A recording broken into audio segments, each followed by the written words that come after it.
अस्सलाम वालेकुम अज़ीज़ तलबा व तालिबात। दर्ज नहम मजमून है उर्दू सबक रामचंद्र जी माँ से रुखसत लेते हुए। दरअसल ये रामायण का एक सीन, एक तवील नज़म है चकबस्त की, उसी से माखूज एक छोटा सा हिस्सा। मैं हूँ आपका मुदर्रिस तारिक अहमद मलिक। जो आज आप सबक पढ़ेंगे इसमें ज़ैली उन्वानात कुछ दिए गए हैं। इसमें चकबस्त का मुख्तसर तारुफ शामिल है, नज़म का पस मंज़र शामिल है, नज़म की तशरीह शामिल है। तो ये JK बोस सिलेबस में बारिस्तानी उर्दू से माखूज है। तो अभी तक अगर आपने मेरी चैनल को सब्सक्राइब नहीं किया है तो मुझे उम्मीद है कि इस वीडियो को देखने के बाद आप मेरी चैनल को ज़रूर सब्सक्राइब करेंगे और अपने दोस्तों के साथ शेयर करेंगे, और कमेंट बॉक्स में ज़रूर लिखिएगा कि अभी हमें कितनी और मेहनत करने की ज़रूरत है, या किन कौन से ऐसी निकात है जिन पर तबसरा होना बाकी है। तो आज शुरू करते हैं आज का ये लेसन, जो जिसके ज़ैली उन्वानात है चकबस्त का मुख्तसर तारुफ, तो नज़म का पस मंज़र और नज़म की तशरीह। तो आइए शुरू करते हैं पहले चकबस्त का मुख्तसर तारुफ। आपकी किताब में दिया गया है कि चकबस्त कौन थे। थोड़ा हमें शायर के बारे में भी मालूम होना चाहिए कि शायर आखिर कौन है, और उनकी ही ये कंट्रीब्यूशन होती है, उनके बारे में जानना बेहद ज़रूरी होता है। तो उनकी हालात ज़िंदगी के बारे में कुछ जानने की कोशिश करेंगे। उनका नाम था ब्रिज नारायण चकबस्त, और उनका तखल्लुस चकबस्त था। उनके वालिद का नाम पंडित उदित नारायण था। वो खुद भी शायर थे और उनका तखल्लुस था यकीन। आपके बुज़ुर्ग लखनऊ में रहते थे। लखनऊ आप जानते हैं उर्दू अदब के बहुत दो दबिस्तान बहुत मशहूर हुए, उनमें एक है दबिस्तानी दहलवी और दबिस्तानी लखनवी। तो खुशकिस्मती यही थी कि चकबस्त लखनऊ से ताल्लुक़ रखते थे। आप 1882 ईस्वी में फैज़ आबाद में पैदा हुए। फैज़ आबाद मशहूर है उमराव जान अदा की वजह से भी, उर्दू का मशहूर नावल उमराव जान अदा। इब्तदाई तालीम आपने लखनऊ में हासिल की और यहाँ के एक मुकामी गवर्नमेंट कॉलेज से BA की डिग्री हासिल की चकबस्त ने। आपने वकालत का इम्तिहान पास करके लखनऊ में वकालत शुरू की। आपको बचपन से ही शायरी का शौक़ था। आपने शायरी की, लेकिन उम्र ने बेवफाई की। महज 44 बरस ही जिंदा रहे। उमूमन देखा गया जो उर्दू के या अंग्रेज़ी के भी बहुत ही प्रॉमिसिंग पोइट्स रहे हैं, वो बहुत जल्द इस दुनिया से कूच कर गई। जैसे हमारे पास है दिया शकर नसीम, कम उम्र में फौत हुए। हमारे पास है अंग्रेज़ी का कीट्स, कम उम्र में वफात पा गई। ठीक इसी तरह 44 बरस की उम्र में चकबस्त भी इस दुनिया से चल बसे। 1926 में जब एक मुकदमे के सिलसिले में राय बरेली आए तो वहाँ आप पर फालिज का हमला हुआ और आप इंतकाल फरमा गए। तो ये चकबस्त के बारे में इब्तदाई मालूमात मैंने आपके साथ शेयर की। तो उनकी खसूसियात शायरी में क्या रही होंगी, ये इस नज़म के दौरान आप खुद जान सकेंगे। उनका उसलूब कैसा है, उनकी शायरी पर दस्तरस कैसी है, ये तमाम बातें आपको इस नज़म के दौरान पता चलेगी कि वो कितनी खूबसूरत शायरी करने का हुनर रखते थे। अब कुछ बातें नज़म के पस मंज़र के हवाले से। तो इस नज़म में याद रखिए प्यारे बच्चों, इस नज़म में रामचंद्र जी के बनबाल जाते हुए अपने वालदीन, खसूसन अपनी वालदा से रुखसत होने के वाक़ात को शायराना फनकारी के साथ नज़म किया गया, जिन्हें हिंदू धर्म के मुताबिक विष्णु अवतार रामचंद्र जी, इसका जो ये रामचंद्र जी के बारे में है, रामचंद्र जी को हिंदू धर्म के मुताबिक विष्णु अवतार माना जाता है। अयोध्या के राजा दशरथ के बड़े बेटे थे रामचंद्र जी। राजा दशरथ की तीनों रानियों के यहाँ औलाद थे। उनकी 3 बेगमात थी। राजा दशरथ की तीनों की औलादें थी। कौशल्या के बेटे रामचंद्र जी थे, यानी उनकी एक बेगम थी कौशल्या, उनके बेटे रामचंद्र जी थे। कायके के 2 बेटे भारत और शत्रुघ्न थे। ये दूसरी रानी का नाम था कायकी, और राजा की तीसरी रानी का नाम सुमित्रा था। उनका बेटा लक्ष्मण था।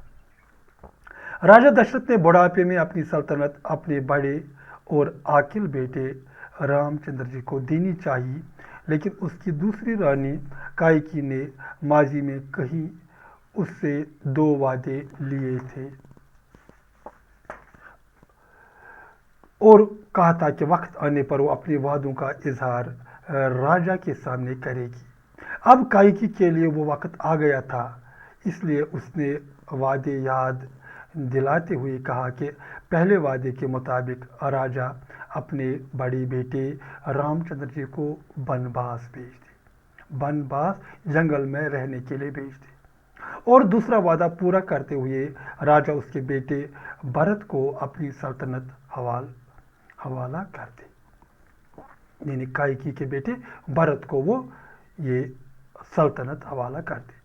राजा दशरथ को ये दोनों वादे निभाने पड़ते हैं और नतीजे के तौर पर रामचंद्र जी को वनवास जाना पड़ता है। तो जब राजा ये रामचंद्र जी वनवास के लिए रखते सफ़र बांधते हैं, तो उस वक्त माँ कितनी परेशान रही होगी, बाप कितने परेशान रहे होंगे, अपने कलीजे के टुकड़े को किस तरह उसने रुखसत किया होगा, इसी का खाका खींचा है ब्रिज नारायण चकबस्ती ने। आइए इसका अच्छे से मुताला करते हैं। तो हम नज़म की तशरीह करते हैं और इसी से हमें पता चलेगा कि आगे हुआ क्या है। आखिर माँ ने अपने लाडले को किस ठाड़ बाट से रुखसत किया होगा। जैसा कि यहाँ दर्ज है रामायण का एक सीन, ये नज़म का नाम है।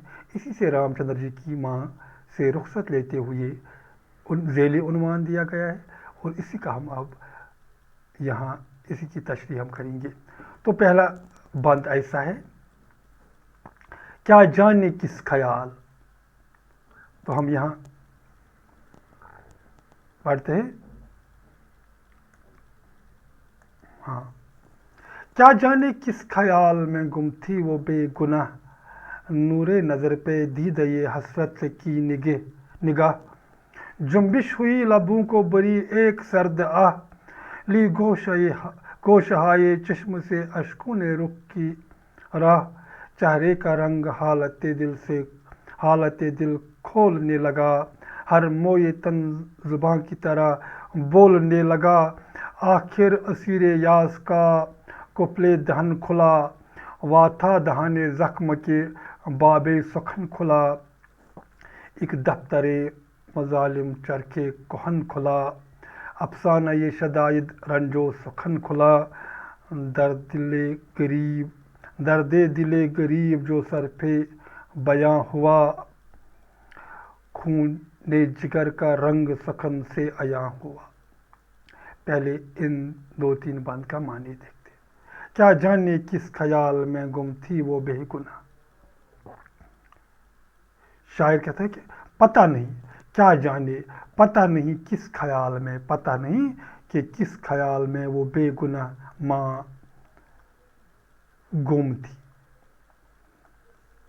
बेगुनाह यानी यहाँ कौन, मासूम माँ, जिसने कोई गुनाह नहीं किया था, उसे अपनी माँ को, अपने बेटे को अलविदा करना पड़ा था। पता नहीं कि किस ख्याल में वो माँ गुम थी जब वो अपने बेटे को रुखसत कर रही थी।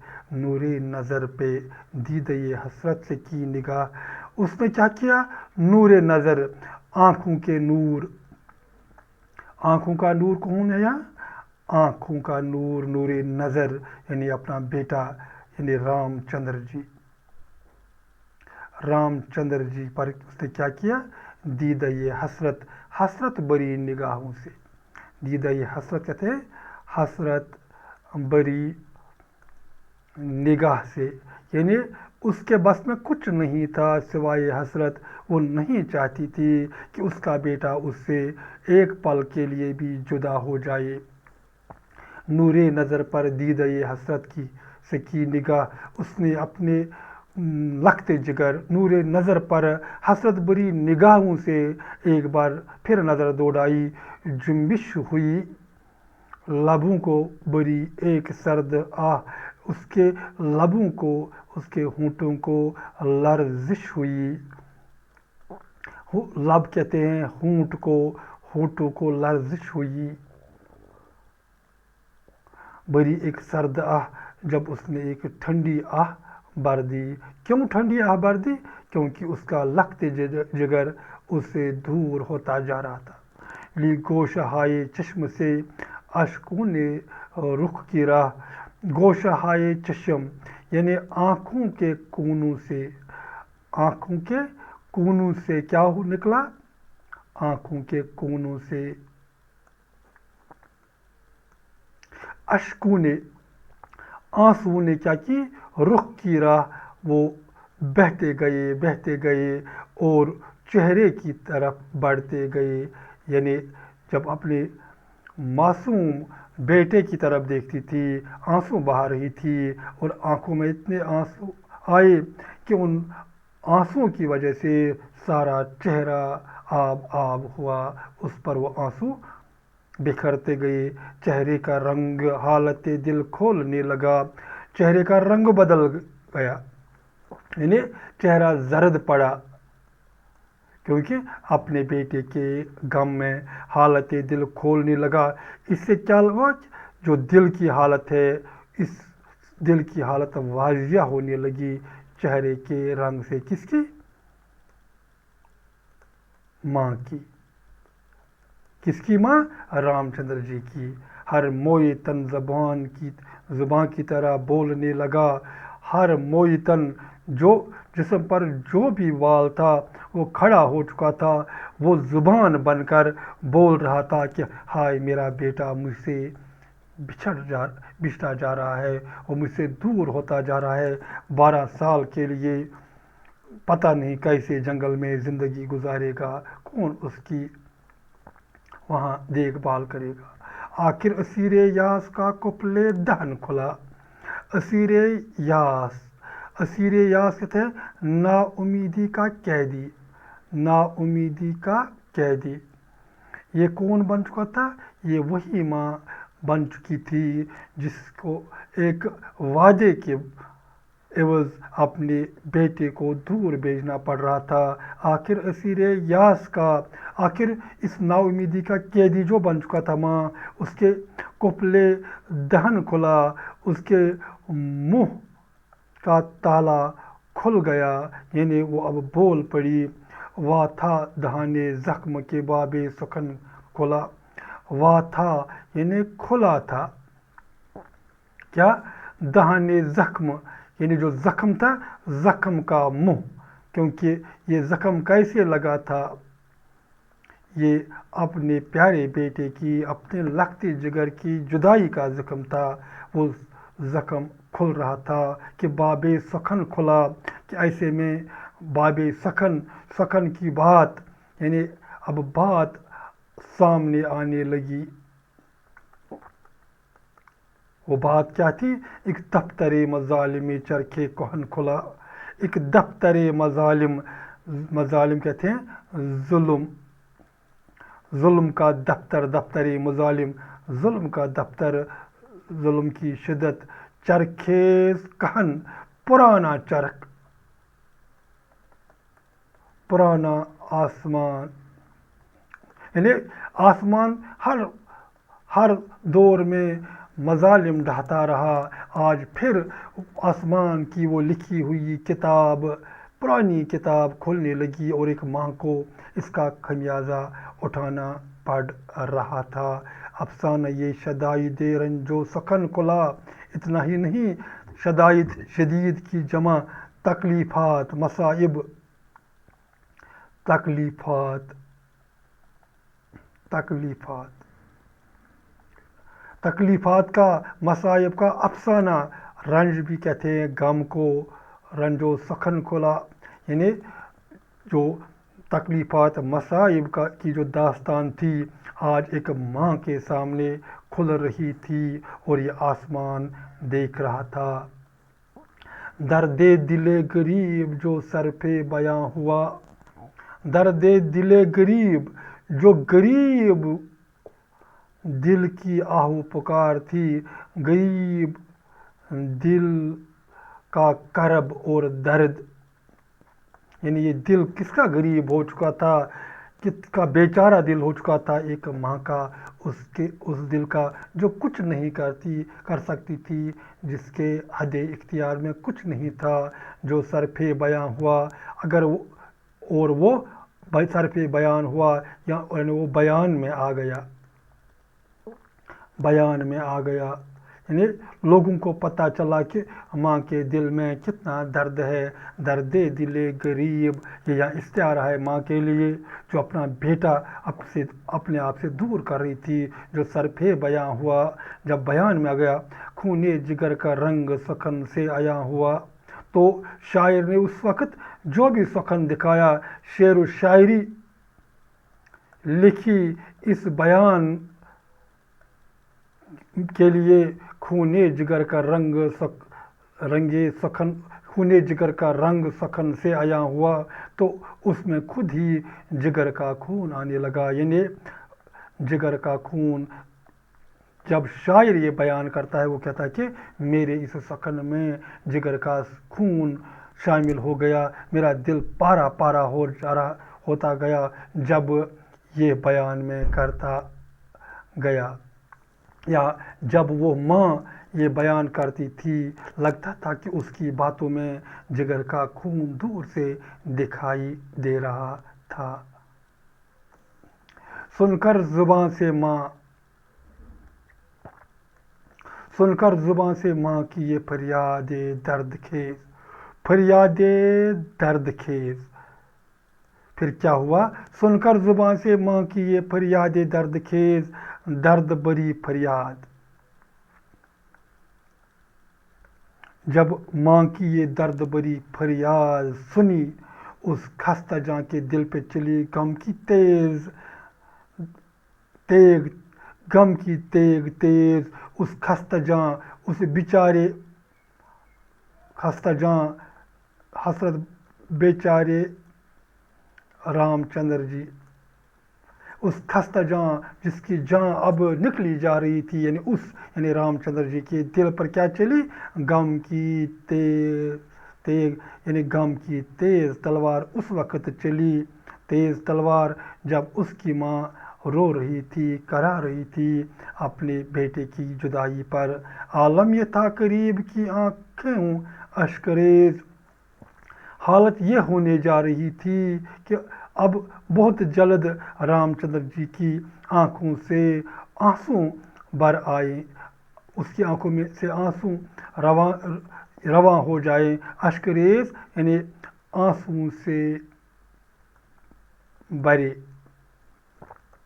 یعنی ان سے آنسو جاری ہو جائیں، لیکن ہزار ضبط سے رونے سے کی گریز، مگر بیٹا نے یہ دیکھا کہ میری ماں کی حالت اور خراب ہو جائے گی، اس نے صبر کیا، بہت زیادہ صبر کیا اور رونے سے گریز کیا، رونے سے باز رہا، گریز کرنا، باز رہنا، صبر کرنا، پیچھے ہٹنا، سوچا یہ کہ جان سے بے کس گزر نہ جائے، اس نے سوچا کہ یہ جو بے کس ماں ہے، جو جس ایک بھی نہیں چلتی، اگر میں نے بھی رونا شروع کیا تو یہ اپنے دل پر لے گی اور یہ شاید مر جائے گی، ناشاد ہم کو دیکھ کے ماں اور مر نہ جائے، جب وہ مجھے بھی ناشاد ناخوش دیکھے گی تو ماں اس سے اور بھی مر جائے گی، اس لیے رام چندر جی نے ضبط کیا، صبر کیا اور آنکھوں میں ایک آنسو بھی آنے نہیں دیا،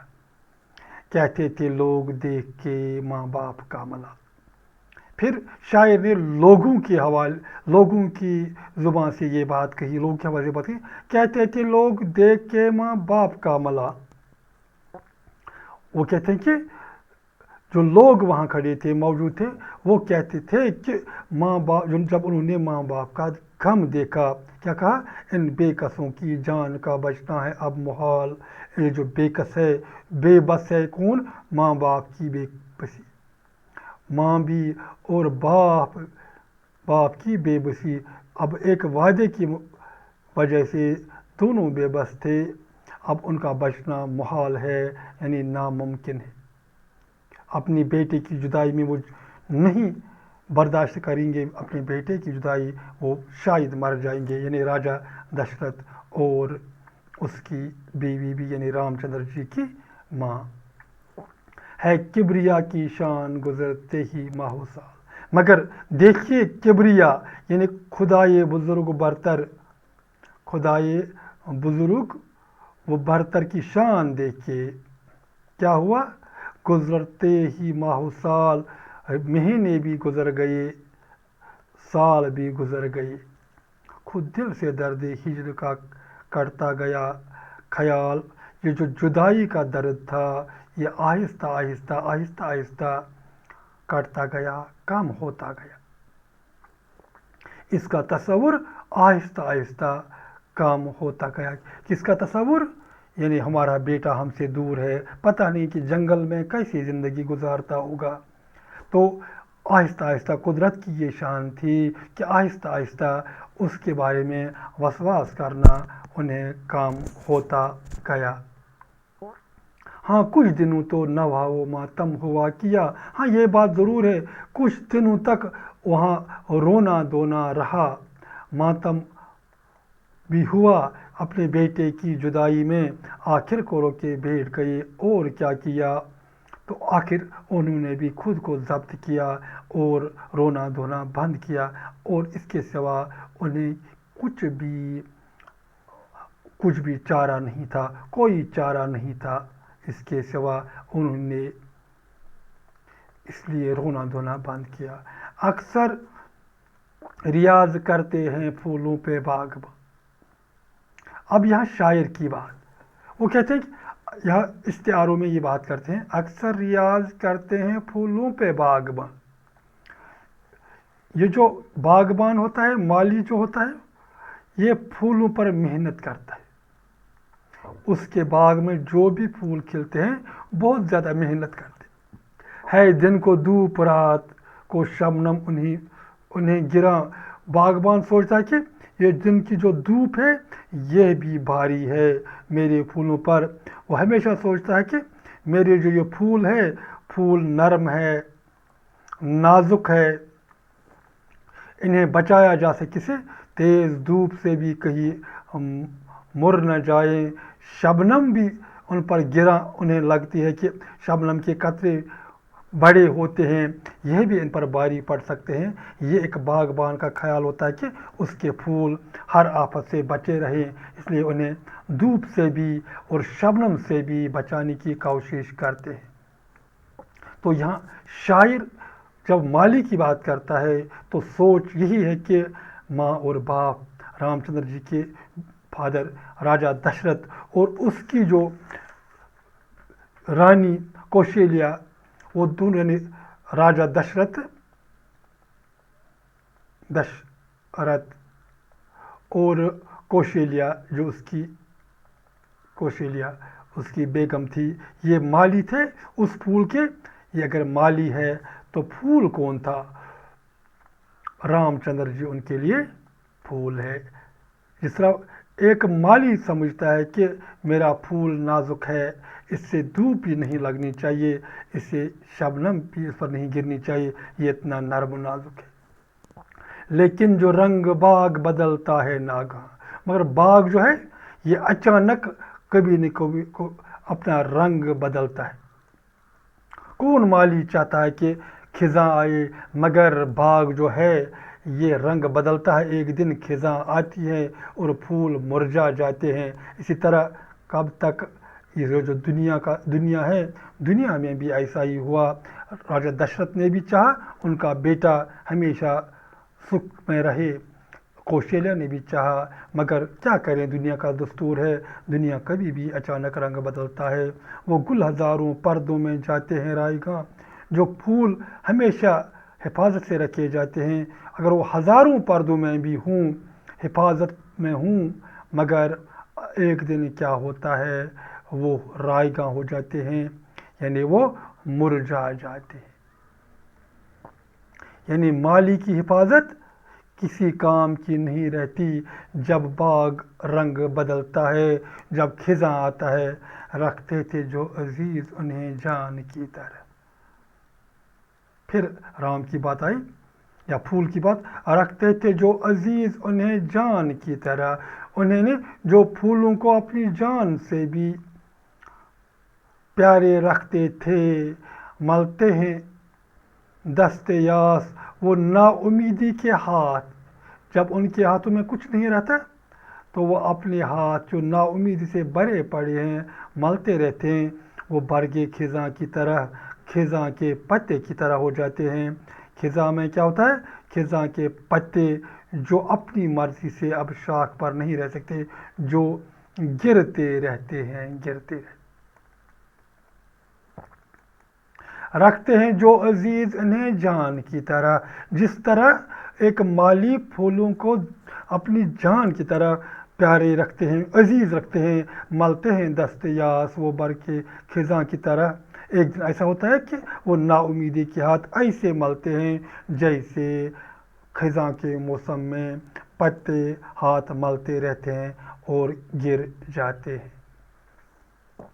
اپنی نگاہ ہے کرم کار ساز پر، اپنی نگاہ ہے، اپنی جو نظر ہے وہ کیا ہے؟ وہ کرم کار ساز پر ہے۔ کرم کار ساز یعنی کار ساز دنیا بنانے والا، یعنی جو دنیا بنانے والے کی مہربانی ہے، یعنی خدا کی مہربانی پر۔ اب ہمیں خدا کی مہربانی پر نظر ہے، ہماری نظر خدا کی مہربانی پر ہے۔ سہرا چمن بنے گا وہ ہے مہرباں اگر، تو ہمیں یقین ہے کہ جو ریگستان ہے، ریگستان میں پھول کھل سکتے ہیں اگر وہ کارساز مہربان ہو جائے، اگر وہ کرم پر آ جائے، یعنی تو پھر کرم پر آ جائے۔ اگر ہمارا خدا چمن پھولوں کا باغ، تو وہ ریگستان کو پھولوں کے باغ میں بدل دے گا، ہمیں اسی پر نظر ہے۔ جنگل ہو یا پہاڑ، سفر ہو کہ ہر حضر، جنگل ہو یا پہاڑ ہو، جنگل میں بہت سارے درخت ہوتے ہیں، پہاڑ ننگے ہوتے ہیں، سفر میں ہر کوئی رواں دواں ہوتا ہے، حضر ایک ہی جگہ کوئی بیٹھا ہو، چاہے کوئی ایک ہی جگہ مقیم ہو، چاہے کوئی سفر میں ہو، چاہے جنگل ہو چاہے پہاڑ ہو، رہنا نہیں وہ حال سے بندوں، رہتا نہیں وہ حال سے بندوں کے بے خبر۔ ہم نے کہا نا، اگر خدا ہمارے ساتھ ہے وہ ہر جگہ ہمیں بہار دکھائے گا، کیونکہ وہ کسی بھی حال میں اپنے بندے سے بے خبر نہیں رہتا۔ اس کا کرم شریک اگر ہے تو غم نہیں، اس کی مہربانی اگر ساتھ ہو، کس کی؟ اس کی، یعنی خدا کی مہربانی اگر ساتھ رہے تو غم نہیں، تو کوئی پریشانی نہیں۔ دامن مادر سے کام نہیں، تو پھر دامان دشت اگر خدا تو پھر شریک ہو تو ریگستان کا دامن بھی رام کے لیے دامن مادر، ماں کے آنچل، ماں کے دامن کی طرح اسے پرچھائی دیتا رہے۔ یعنی اگر خدا کا کرم شریک ہو تو کوئی پریشانی نہیں، تو پھر دامن ریگستان کا دامن بھی اسی طرح اس کی حفاظت کرے گا جس طرح ماں کا دامن اس بیٹے کی حفاظت کرتا گیا۔ تو پیارے بچوں، اس طرح ہم نے یہ آج کی خوبصورت نظم آپ تک پہنچائی۔ یہ رامائن کا ایک سین تھا، اسی سے ماخوذ تھی۔ مجھے امید ہے، قوی امید ہے کہ آپ کو آج کا یہ ویڈیو بھی بہت پسند آیا ہوگا۔ مجھے امید ہے آپ ضرور سبسکرائب کریں گے ابھی تک اگر آپ نے سبسکرائب نہیں کیا، اور اپنے دوستوں کے ساتھ شیئر ضرور کیجیے گا۔ کمنٹ باکس میں ضرور لکھیے گا کہ ہمارے ویڈیوز آپ کو کیسے لگتے ہیں۔ تو آج کے لیے دیجیے اجازت، خدا حافظ و ناصر۔